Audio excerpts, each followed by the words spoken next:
제가 미국 유학하는 동안에 이 서양 사람들이 이 동양 사람들에 비해서 얼마나 자신의 능력과 역량을 겉으로 드러내려고 노력하는지 그 모습을 보게 되었습니다. 여러분, 이와 같은 모습은 서양 문명의 기초가 되는 소위 개인주의라고 그러죠. 인디비주얼리즘의 근거하여 형성된 전통이라 할 수 있겠습니다. 그래서 그들은 어떠한 단체보다는 개인을 높이 세우고, 또한 능력이 있는 자들은 영웅으로 세우는 것을 좋아해요. 그래서 서양의 이야기들 속에는 배트맨부터 슈퍼맨, 하여튼 영웅들이 많이 등장을 합니다. 그래서 예를 들자면 제가 목사라는 직책이 있음에도 불구하고 박사 학위를 받게 되니 그냥 목사님으로 부르지 않고 레버런 닥터 김현정 이렇게 말을 한단 말이죠. 앞에 그 성취한 것에 대한 인정, 존중 그렇게 부릅니다. 그러면 이제 저를 소개할 때는 레버런 닥터 포잇 연정킴 아마 이렇게 얘기할 거예요. 이게 뭐냐면 닥터 시인 목사님 김현정 이렇게 가는 거예요. 그래서 그 앞에 붙는 이 이름들이 계속 열거를 합니다. 여러분, 학교 이름이나 도시 이름이나 또는 길 이름, 건물 이름, 공항 이름 한번 보세요. 전부 사람의 이름으로 붙여서 부릅니다. 그래서 뉴욕에는 미국 대통령의 이름을 따라서 존 F 케네디 공항 이렇게 부르고, 또한 워싱턴 DC에는 조지 워싱턴 유니버시티가 있어요. 조지 워싱턴 대학교가 있습니다. 장로교단의 신학적 창시자라고 볼 수 있는 존 칼빈, 그 이름을 따라서 칼빈 대학교가 있는가 하면 이 감리교 운동의 창시자인 존 웨슬레의 이름을 따라서 웨슬레 대학교가 또 있습니다. 그런가 하면 소위 명문이라고 일컫는 대학들의 이름들을 보면 다 그렇잖아요. 하버드니 예일이니 프린스턴이 스탠포드니, 그런가 하면은 윌리엄 앤 메리 같은 이런 대학교들이 전부 사람의 이름을 따서 짓습니다. 반면에 이 자연의 크고 그리고 장구함에 비하여 우리 사람은 얼마나 연약하고 또 그 수명이 짧습니까? 그러므로 이 겸양지덕을 앞세우는 이 아시아 동양권에서는 이런 모습이 아주 드물지요. 그러므로 대신 지역 이름으로 이름을 짓잖아요. 서울에 있는 대학교는 서울대학교, 부산에 있는 대학교는 부산대학교, 전남에 있는 대학교는 전남대학교, 한국의 동쪽에 있는 대학교는 한동대학교, 한강 남쪽에 있는 대학교는 강남대학교. 이렇게 서로 굉장히 극명한 차이점을 가지고 있습니다. 그런데 한 사람을 신격화한 북한에서는 최고로 쳐주는 대학교 이름이 뭔지 아세요? 김일성 대학교. 굉장히 아주 드문 예외적인 모습입니다. 자, 제가 이와 같은 말씀을 드리는 것은 오늘 성경 본문에 등장하는 고린도 교회, 그리고 이 고린도 교회 안에 있는 어떤 사람들은 바로 이 서양 문화, 그리스를 중심으로 시작되어진 이 서양 문화의 기초인 인간을 높이는 이 개인주의의 틀 안에서 이제 사도 바울을 평가합니다. 그들이 기준으로 바라본 바울은 여러 가지로 부족한 모습이었어요. 첫째로 그의 왜소한 외모입니다. 그는 안지를 알았다고 그랬어요. 그런가 하면은 키가 그렇게 크지 아니했습니다. 육체미를 강조하는 이 헬레니즘, 여러분 올림픽을 생각하시면 금방 연상되고, 유럽의 이 사람의 신체 옷 입혀놓은 모습이 아니잖아요.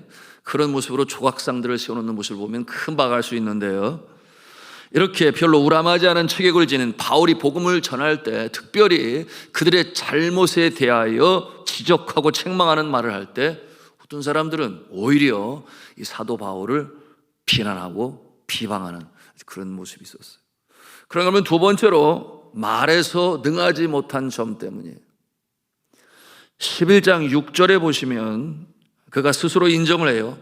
내가 비록 말에는 부족하나 지식에는 그렇지 아니하니. 당시 헬레니즘의 세상은 이 철학과 수사학을 강조했죠.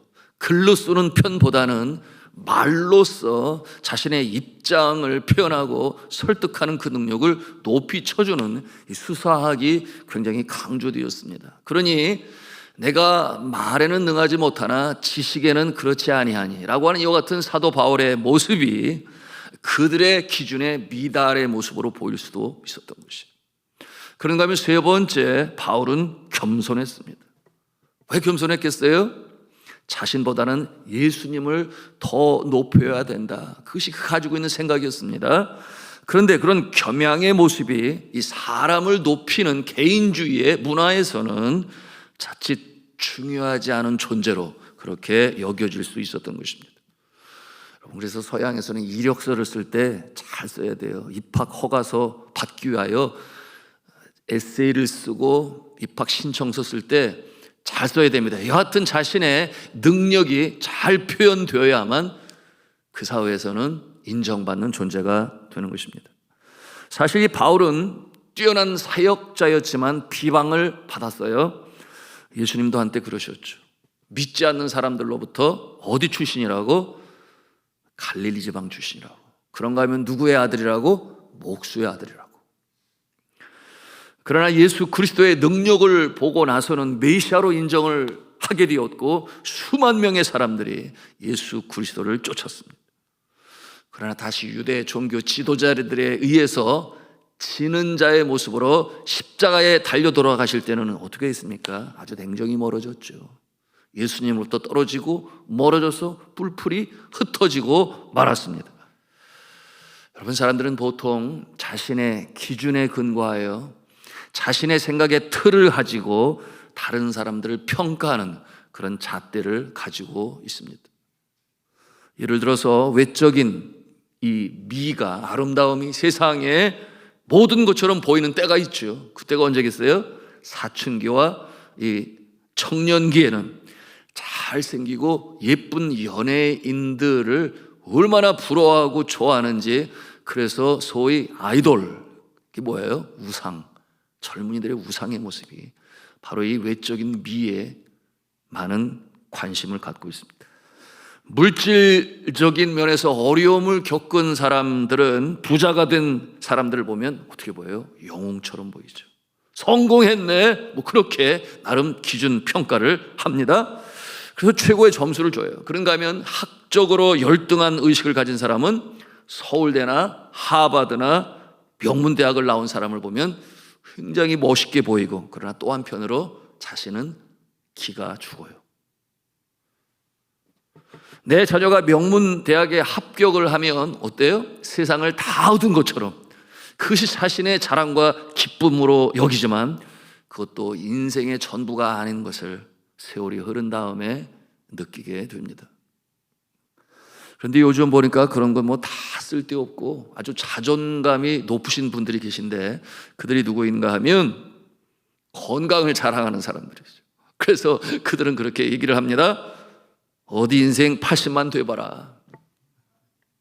그게 다 쓸데없는 것이요. 아무리 좋은 옷을 입어도 거기서 거기고, 아무리 예쁜 것도 거기고, 자식도 떠나가서 거기고, 학벌이 무슨 필요가 있겠어. 그러니 여하튼 건강한 게 최고야, 뭐 이렇게 표현을 하고, 그래서 매일매일 삶이 어떻게 하면 더 건강하게 살 수 있을까, 이것이 관심의 초점이 되어서 살아가는 모습들 왜 없겠어요? 좋습니다. 사실 건강하지 않은 것보다 훨씬 더 좋은 것이죠. 자신의 평가와 기준, 이 모습이 고린도 교회 안에도 있었던 것입니다. 오늘 성경 본문 12절에 사도 바울이 그 모습을 지적하고 있는데요, 우리 같이 12절 말씀 읽습니다. 시작. 우리는 자기를 칭찬하는 어떤 자와 더불어 감히 짝하며 비교할 수 없노라. 그러나 그들이 자기로서 자기를 헤아리고 자기로서 자기를 비교하니 뭐가 없다 그랬어요? 지혜가 없도다. 왜냐하면 자기가 자기를 헤아리고 자기로서 자기를 비교한다. 자신의 관점의 그 틀 안에서 자신을 보고 성공과 높임의 잣대를 만들어서 자신뿐만 아니라 남들까지 그렇게 평가를 한다니 지혜 있는 모습은 아니다. 이 모습이 바울에게는 어리석어 보였어요. 그렇게 잣대를 대기로 사람을 평가하기로 한다면 사도 바울도 자랑할 것이 많았지요. 그러나 그는 그러지 아니했어요. 사실 이 유대 사회에서 이 사도 바울이 무엇이 부족했습니까? 그는 혈통적으로 아브라함의 자손이요, 베냐민 지파요, 학적으로 볼 때는 당시에 가장 유명한 가말리엘의 문화생으로서 수학한 자, 그러니 율법과 의로는 흠이 없다. 그와 같은 자였으며 또한 당시 헬라의 철학과 이 로마의 법률에 능통한 자였습니다. 그는 학문이 높아서 베스도 총독이 뭐라고 그랬는가 하면, 바울아 내가 미쳤도다. 내 많은 학문이 너를 미치게 하였다. 그 정도로 학적으로 아주 또 훌륭한 존재였어요. 사회 신분적으로 볼 때 어떠했습니까? 그는 로마의 시민권자였습니다. 당시에 로마 제국의 시민권자라면 오늘날 미국 시민권의 10배 이상의 어떤 특권을 가지고 존중을 받았던 로마의 시민권자 사도 바울이었습니다. 그래서 사도 바울은 자기가 이 자랑할 만한 이 세상의 기준들, 남이 볼 때 부러움의 기준으로 삼는 것을 뭐로 여기는가? 뭐로 여긴다 그랬어요? 배설물로 여기노라 그랬어요. 배설물로 여기노라. 왜냐하면 그의 자랑의 기준은 훨씬 더 높았기 때문이었는데요. 왜 그랬는가 하면 그가 비교하는 대상이 누구였기 때문이었어요? 예수 그리스도.